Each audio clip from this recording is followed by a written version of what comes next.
Good morning, I'm Ron Moore, and this is your morning cup of motivation on this beautiful Friday morning in North Texas. I hope wherever you are this morning that it's a beautiful morning there. Hey, I got a question for you. Do you give a rip? I mean, are you the type of person who just gives a rip? You know, there seems to be a real premium these days when you find a person who just cares. You know, they care about people, they care about issues. But even more importantly, do you give a rip about what God says? You know, what he says to do, what he says not to do. Do you care about those? Because, you know, those are some great guidelines for success in life. Well, the scripture has a great illustration of two people, one who didn't give a rip and one who did give a rip. One was Esau and the other was David.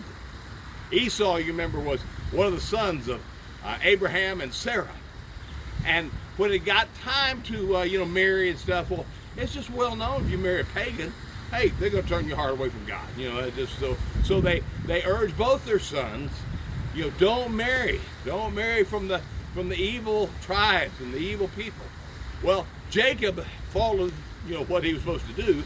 Esau, not so much so, and in fact, he'd already married a pagan once. And look what he says, verse 8 of Genesis 28 says, so Esau saw that the daughters of Canaan displeased his father, Isaac, and he went and he married two more wives of the pagan tribe. I read them going, Esau, why would you do something to just tick your daddy off, Well, David, on the other hand, you remember his adulterous affair with Bathsheba. When he was confronted, he repented. He wept. He said, Lord, I've sinned against you, and I want to turn from that. So this morning the question is, do you give a rip about what God says? I mean, those areas in our life that, maybe they're so precious to us and they make us feel good and lighten our load sometimes, and yet, they're not of God. Do you care about that? Do you care about, just what God tells us to do? Be filled with the Spirit. Be being filled with the Spirit of God. Don't get drunk, but be filled with the Spirit.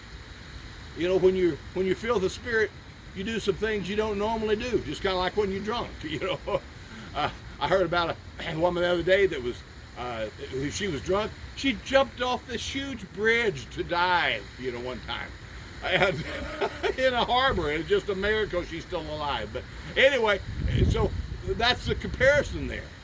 See, when you're drunk, you do some things you don't normally do. You don't do some things you normally would. Well, when you feel the Spirit, it's the same way. Do you give a rip about being filled with the Spirit? Let me ask you that. That's the first question. If there's something in your heart that says, Lord, I want to be filled with your Spirit, then I'm telling you, God's going to do that. You just say, Lord, have your way in my life. Do your thing in my life. I give a rip, Lord, about what you have to say.